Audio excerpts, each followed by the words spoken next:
Hey YouTube, with Fuji recently announcing the refresh of their 10 to 24 wide-angle f4 zoom, I figured I'd do a review on their original legacy version since I've had it for a couple years.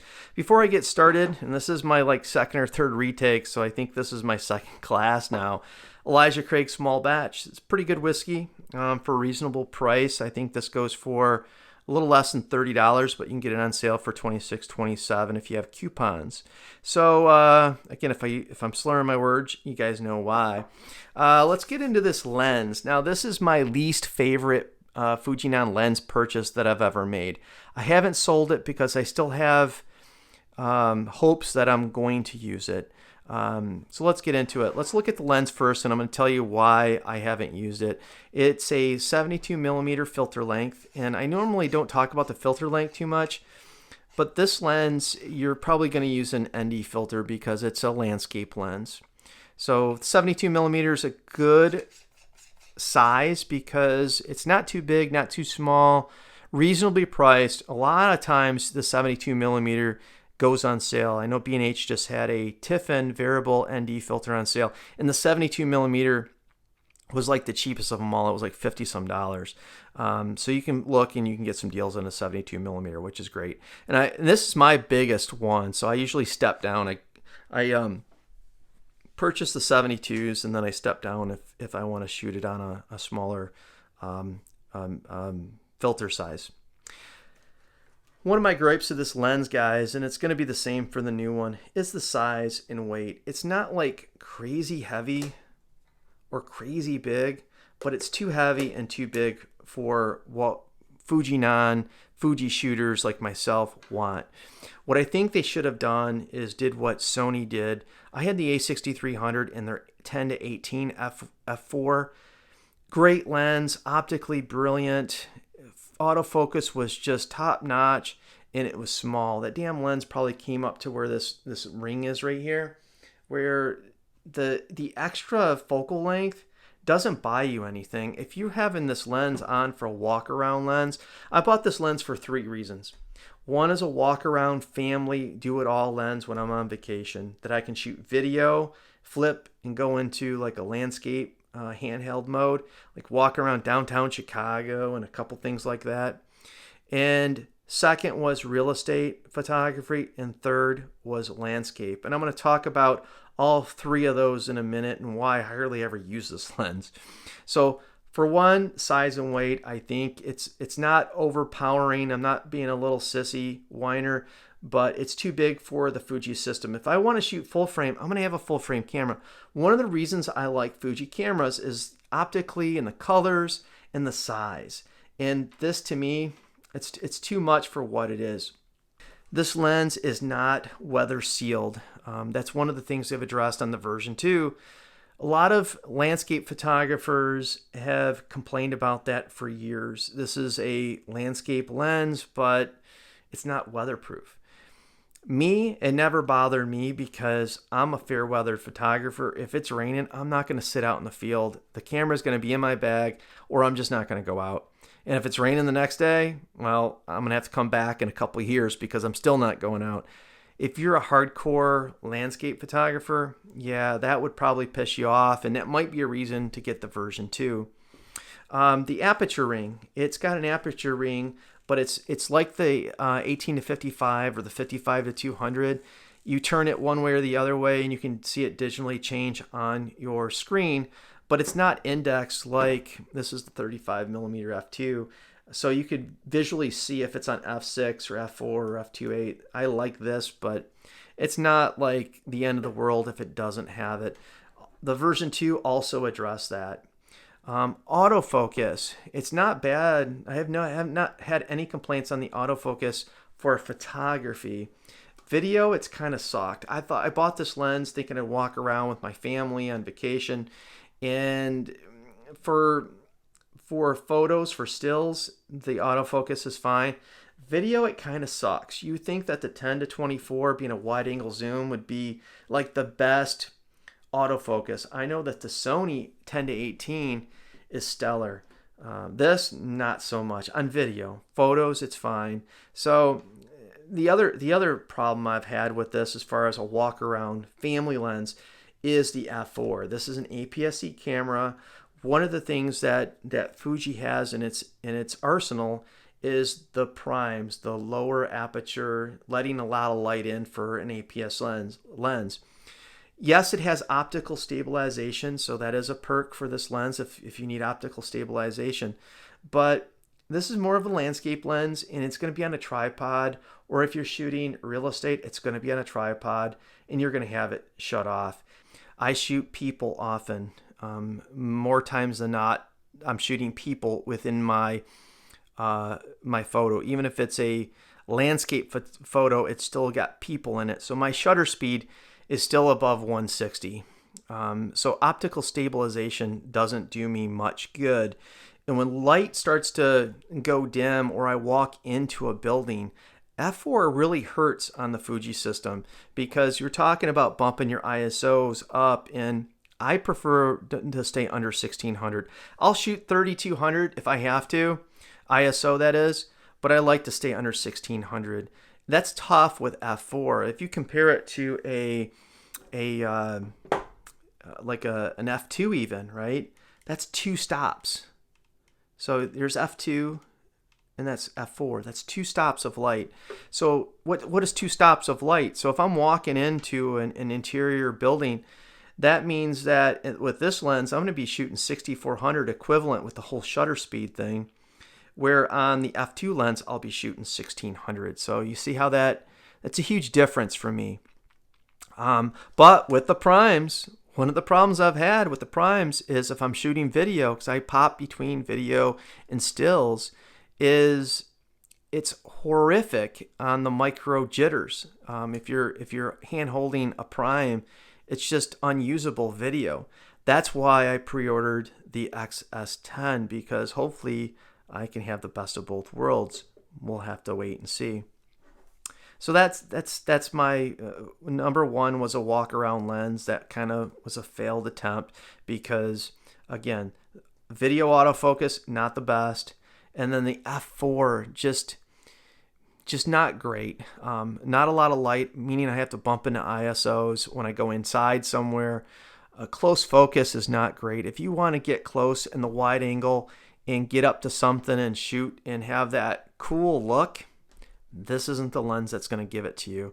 The micro contrast, not the greatest. So for me, I just haven't had a lot of love for this lens.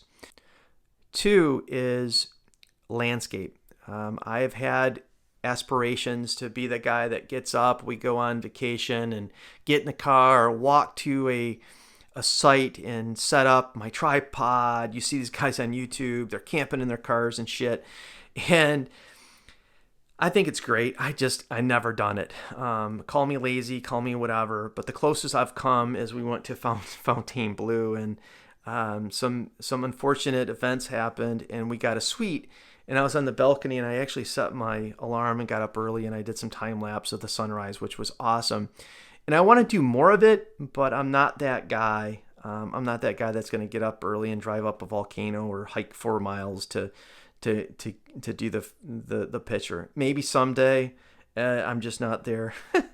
So in my head, watching YouTube videos, I think I was going to do more of that, and this for landscape would be great. Weather sealing doesn't have, but for me, not a big deal because I'd just throw it in my bag if it started raining anyway. And then the last reason was real estate photography. I've been wanting to get into more paid work. I have a decent career, and photography isn't something like you see guys that hate their job and they're going to start shooting photography and become a full-time photographer. It's not going to be in my cards, right? So I make more than I would as a photographer. I have insurance. I have all the things that, I have a decent career. So photography isn't going to be something that I'm going to aspire to become. I love it. It'd be great if my hobby generated some income to help pay for some of my gear and my hobby. That would be ideal. And that's one of the things I wanted to try to work towards. Last year was kind of crazy. And it's partly an excuse. I don't want to use an excuse, but my job had developed, and I had more responsibilities, and I was working night and day. Again, not it's an excuse, and I don't want to use an excuse. I should make time, carve some time, and I'm going to try to work on that a little bit more after COVID is over. But this lens would be great for real estate, walking around and get on a tripod, so optical stabilization or the weight and size isn't going to be a big deal. And you can have that adjustability. You're not going to shoot below f4 because it's on a tripod, and if you need a 10 millimeter or 24, you can just adjust your zoom as you need it, and you're not going to shoot below f4 when you're doing real estate photography. So, and the weight and size, like I said, isn't going to make a big deal. The the optical quality of this lens is great. It's very much on par with some of the primes that you'd look for. My favorite, I have this. This is a Samyang 12 millimeter prime. It's a manual focus lens. This is the same lens as the Rokinon 12 millimeter. I'll also refer to it as a Rokinon sometimes. It's a great small lens. Look at this, the size difference, guys. Part of this is the damn cap, so let me take the cap off. As you can see, what a difference, right? And this I can always have in my bag anytime I need it. Boom, it's there. It's got better micro contrast. It's cheaper. It's everything that this lens isn't and more. So for the price, really, even if the price was the same, I'd still go for this. It's manual, but it's not hard to adjust a manual focus on a wide angle 12 millimeter like this. So would I buy it again? Only if I was going to do real estate photography. And based on what I know now for myself, no. I would make this work for my real estate. I have this in the 16. I'd have to switch lenses a couple times, but if I had more than 2 or 3 paid gigs, maybe I buy the 10 to 24 because then I could justify that. Outside of that, to switch 1 or 2 times, it's a no-brainer. No, I would not buy this again. But I don't have that need to sell it yet. I even thought about when they announced the version 2, maybe I should sell it before this price drops. But it's one of those where I don't plan on leaving the Fuji system. I thought about picking up a Canon camera to supplement this. But since I'm, not leaving Fuji anytime soon, it would be nice to kind of just keep it in the stable and just in case I need to reach for it. But I would not purchase it again. So hope that helps anybody out there that's looking to purchase the 10 to 24, even the version 2 that's recently announced. These things that I'm talking about may not apply to you at all, but for a few of you out there that maybe it will help you on your decision. And I do have some links below if you guys are buying some camera lenses. I'm not trying to push you guys to buy anything by any means. I really think that you should really shoot with what you got. I think too many people buy gear, including myself, thinking it's going to make you a better photographer and all that. If you have exposable income and you want to do it anyway, fine. But gear is not going to make you better. So, but if you do buy something, I'd appreciate if you use my links. And stay tuned. Right after this, I'm going to show you guys some very few. I don't have a lot of them, but some sample out of the camera JPEGs. So, guys, this first picture is taken at Higgins Lake. We were on the way home from Traverse City, and this is a really cool lake. It's very shallow. We did some jet skiing, and nothing spectacular. The clouds look really cool, and I had it in the camera and the photo library. And this is at 19 millimeter 5.6, middle of the day kind of thing. Going into the next one now, this is at Traverse City. This is a very popular vacation town. I took this on a pontoon boat, high shutter speed, so there's no camera shake or any blurriness. Very sharp, $1,700 shutter. And yeah, it's pretty sharp. And I don't know if this was our hotel or the one next to it. So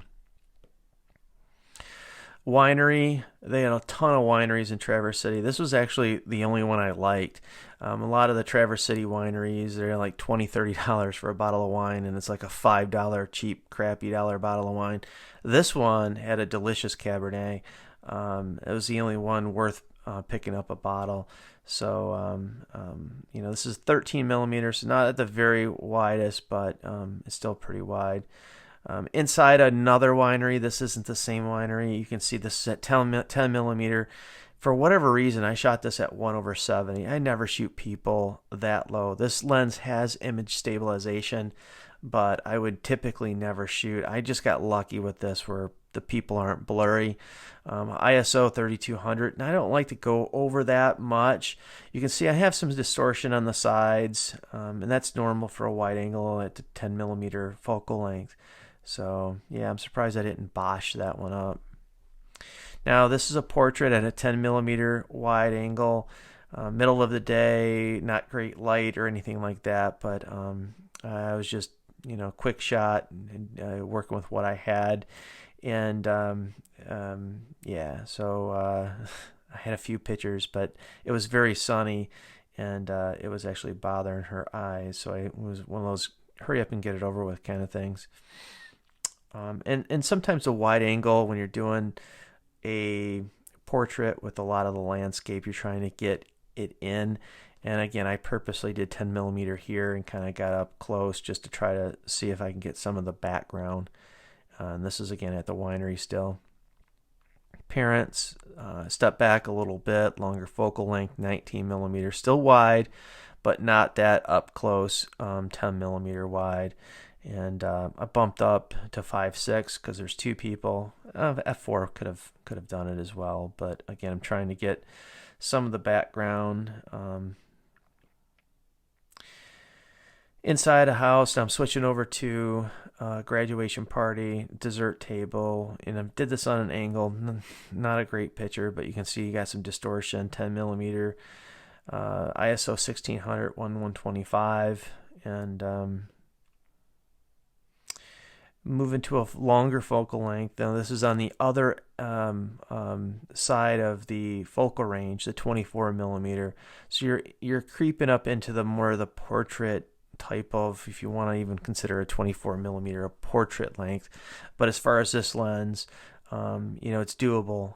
23 millimeter, I like that lens for portrait. So 24, you can do it, but I wouldn't consider this lens a portrait lens. But the focal length itself, f4, the sun's starting to go down, ISO 400, and again, this wasn't a great picture. I'm just trying to show you guys some examples.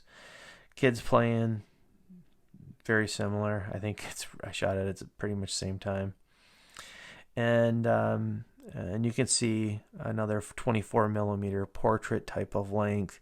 People sitting still, 1/1/125, which is doable when people are sitting very still. It's in the danger zone for me. I like to stay at a little bit above that, but if I get people to pose, I don't have any problem with creeping down with the optical stabilization into the 1/125 range. Back out to 10 millimeter and just trying to get some area, some shots of the tables and people in there. So that's why I kind of stepped back to 10 millimeter, trying to get some wide shots. And yeah, and this is one of my favorite ones, just because this guy over here on the right was really cool. The whole family the table was really cool. I went table to table, just told people that, hey, they asked me to take a few photos for their photo book, and the guy to the right holds up his beer. It was really cool. Nice people, having a good time. Again, 10 millimeter, f4, shooting at 1/125, ISO 200. And this last picture isn't this lens. It's not the 10-24. This is a 35 millimeter f2, and I had this one in my bag, and really the reason I don't have a ton of pictures because I switched to this 35 f2 for most of the photos of that day, just because I wasn't liking what I was getting out of that 10-24 shooting people. And you can see here there's just such a difference in quality. Yes, it's a little longer focal range at a 35 millimeter, and just the quality, the separation, the sharpness, the pop, everything is just so much better. It makes Fuji what Fuji is, what everybody likes about Fuji. So there's some samples, guys, of the 10-24. Now this again is the original legacy version, and this, except for this last picture, is a 35 millimeter f2 prime. Thanks for watching, and if you guys have any questions, please leave it in the comments. Take care, guys. Thanks. Bye.